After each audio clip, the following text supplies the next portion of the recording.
भारत में सिंधु संस्कृति के पश्चात जिस नवीन सभ्यता का विकास हुआ था उसे क्या कहते हैं? उसे वैदिक सभ्यता कहते हैं। सिंधु घाटी सभ्यता के बाद वैदिक सभ्यता का ही विकास हुआ था। वैदिक सभ्यता का जनक किसे माना जाता है? आर्यों को माना जाता है। ऐसा माना जाता है कि वैदिक सभ्यता के जो जनक थे वो आर्य ही थे। आर्यों का इतिहास किससे ज्ञात होता है? आर्यों का इतिहास वेदों से ज्ञात होता है, जैसे ऋग्वेद, यजुर्वेद, सामवेद। इन सब कर्मकांडों में ही आर्यों की जानकारी मिलती है।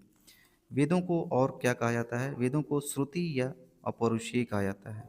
इसका अपौरुषेय कहने का कारण ये है कि ऐसा माना जाता है कि वेदों की रचना स्वयं ईश्वर ने ही की थी। आर्य शब्द का क्या अर्थ है? आर्य शब्द का अर्थ श्रेष्ठ या कुलीन होता है। आर्यों के मूल स्थान के बारे में विद्वानों के कई तरह के मत हैं, जो कि अलग अलग एग्जामों में अलग अलग तरीके से पूछा जाता है। ऐसा माना जाता है कि आर्य मध्य एशिया से आए थे, मैक्स मूलर ने कहा। तिब्बत से आए थे, स्वामी दयानंद सरस्वती ने कहा। उत्तरी ध्रुव से आए थे, गंगाधर तिलक ने कहा। सप्त सैंधव प्रदेश से आए थे, डॉक्टर अविनाश चंद्र ने कहा। ये सारे प्रश्न किसी न किसी एग्जाम में पूछे ही गए हैं। नेक्स्ट प्रश्न है, ऋग्वैदिक आर्यों की भाषा क्या थी? संस्कृत थी। वेदों में ज़्यादा इनकी दिलचस्पी थी, इनकी भाषा संस्कृत थी। सबसे प्राचीन वेद किसे माना जाता है? सबसे प्राचीन वेद ऋग्वेद को माना गया है। ऋग्वेद में क्या शामिल है? ऋग्वेद में प्रार्थनाएं और स्तोत्रों का संकलन है। ईश्वर की गुणगान के बारे में चर्चा की गई है। ऋग्वेद में कुल कितने मंडल हैं? ऋग्वेद में कुल 10 मंडल हैं। ऋग्वेद में कुल कितने सूक्त हैं? ऋग्वेद में 1028 सूक्त हैं। ऋग्वेद के किस मंडल को वंश मंडल कहा जाता है? दूसरे से सातवें मंडल तक को वंश मंडल कहा जाता है। जैसा कि ऋग्वेद में कुल 10 मंडल हैं, दूसरे से सातवें मंडल को वंश मंडल कहा जाता है। ऋग्वेद की मूल लिपि क्या थी? ऋग्वेद की मूल लिपि ब्राह्मी लिपि थी, जो कि बाएं से दाएं की तरफ लिखी जाती है, उसे ब्राह्मी लिपि कहा जाता है।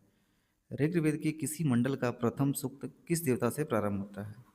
जैसे कि ऋग्वेद में 10 मंडल हैं और प्रथम सूक्त जो है अग्नि देवता से शुरू होता है। ऋग्वैदिक कालीन कबीलों के प्रमुख को क्या कहा जाता था?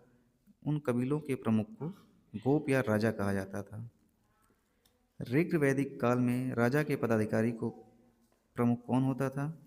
पुरोहित होता था।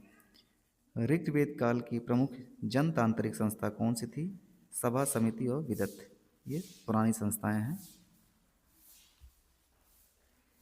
युद्ध के लिए ऋग्वेद में किस शब्द का प्रयोग किया गया है? गविष्टि का प्रयोग किया गया है। ऋग्वेद काल की सर्वाधिक प्राचीन संस्था कौन सी थी? विदत थी। जैसा कि सभा, समिति और विदत 3 संस्थाएं थीं, जिसमें से विदत जो है सबसे प्राचीन थी। ऋग्वैदिक काल में चारागाह पर नियंत्रण रखने के लिए किस अधिकारी का चयन किया गया था? वाजपति कहा जाता था उसे।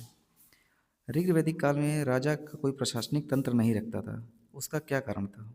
उसका मात्र एक यही कारण था कि ऐसी अर्थव्यवस्था नहीं थी कि इसमें प्रशासनिक तंत्र रखा जाए, जैसे कोई व्यापार नहीं होते थे। सिंधु घाटी और वैदिक सभ्यताओं में यही डिफरेंस है। वहाँ कृषि के साथ व्यापार किया जाता था, यहाँ कृषि के साथ पशुपालन किया जाता था। यही कारण है, कोई प्रशासनिक तंत्र अर्थव्यवस्था के लिए नहीं था। ऋग्वेद में प्रसिद्ध 10 राजाओं का युद्ध किस नदी के किनारे लड़ा गया? परुष्णई, आधुनिक नाम उसका रावी नदी है। 10 राजाओं का युद्ध किसके विरुद्ध लड़ा गया? विश्वामित्र के नेतृत्व में राजा सुदास के विरुद्ध यह युद्ध लड़ा गया। ऋग्वैदिक कालीन समाज कैसा था? पितृसत्तात्मक था। ये भी एक महत्वपूर्ण डिफरेंस है। जैसा कि हमने पढ़ा है, हड़प्पा सभ्यता जो है मातृ सत्तात्मक थी, मातृ देवी की पूजा होती थी, और यहाँ पे पितृसत्तात्मक था ये। ऋग्वैदिक काल में समाज की सबसे छोटी इकाई परिवार थी। ऋग्वैदिक काल में आजीवन अविवाहित रहने वाली स्त्री को क्या कहा गया है? अमाजू। ऋग्वेद में विवाहित पुनर्विवाह करने वाली स्त्री को क्या कहा गया है? पुनर्वु। इस प्रश्न से यह क्लियर है कि ऋग्वैदिक कालों में, वैदिक कालों में पुनर्विवाह का प्रचलन था। वर्ण व्यवस्था से संबंधित पुरुष सूक्त किस वेद से संबंधित है? ऋग्वेद के 10वें मंडल में इसकी चर्चा की गई है। ऋग्वेद के प्रमुख देवता कौन थे? इंद्र और अग्नि थे। ऋग्वैदिक काल में सर्वाधिक मंत्र किस देवता के लिए उच्चारण किए गए हैं? इंद्र के लिए किए गए हैं, वो भी 250 बार। इसके बाद अग्नि के लिए 200 बार किए गए हैं। ऋग्वैदिक काल में किस देवता को पुरंदर कहा गया है? इंद्र को कहा गया है। ऋग्वैदिक काल में आर्यों के लोकप्रिय देवता इंद्र ही थे। ऋग्वेद में इंद्र को किस देवता के रूप में माना गया है? वर्षा के देवता और झंझावत के देवता। गायत्री मंत्र की रचना किसने की है? विश्वामित्र ने, और सूर्य देवता को समर्पित है ये। ऋग्वैदिक काल में अघन्या किसके लिए प्रयोग किया गया है? गाय के लिए। ऋग्वेद का सर्वाधिक लोकप्रिय मंत्र क्या था? गायत्री मंत्र, जो कि तीसरे मंडल में इसकी चर्चा की गई है। ऋग्वेद कालीन आर्य किस देवता से अपरिचित थे? शिव। जैसा कि हड़प्पा सभ्यता में शिव की चर्चा का उल्लेख मिलता है, जबकि वैदिक सभ्यताओं में शिव की चर्चा का उल्लेख नहीं मिलता है। ऋग्वेद में आर्थिक स्थिति किस पर निर्भर करती थी? कृषि और पशुपालन। ये भी एक बेसिक डिफरेंस है। वैदिक हड़प्पा सभ्यता में कृषि के साथ व्यापार किया जाता था, जबकि वैदिक सभ्यताओं में कृषि के साथ पशुपालन किया जाता था। ऋग्वेद में यव शब्द किसके लिए प्रयुक्त किया गया है? जौ के लिए किया गया है। ऋग्वैदिक काल में निष्क किस अंग का आभूषण था? गले का आभूषण था। ऋग्वेद में सर्वाधिक पवित्र नदी किसको माना गया है? सरस्वती नदी को माना गया है, जिसे मातेत्मा, देवीत्मा और नदीत्मा शब्द से प्रयोग किया गया है। ऋग्वैदिक आर्य एवं हड़प्पा सभ्यता के लोग एक ही थे, ऐसा मानना है बीबी लाल का। अवेस्ता और ऋग्वेद में समानता है। अवेस्ता का संबंध ईरान से है।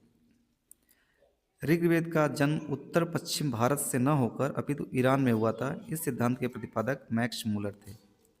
ऊंट का सर्वप्रथम उल्लेख किस वेद में मिलता है? ऋग्वेद में मिलता है। ऋग्वेद के पुरोहित को क्या कहा गया है? होत्र कहा गया है। ऋग्वेद में किस नदी का प्रयोग सबसे अधिक बार किया गया है? सिंधु नदी का प्रयोग सर्वाधिक बार किया गया है। यहाँ एक बेसिक डिफरेंस है। सबसे पवित्र नदी सरस्वती नदी को माना गया है, जबकि सर्वाधिक प्रयोग सिंधु नदी का किया गया है। ऋग्वेद में स्त्रियों की क्या दशा थी?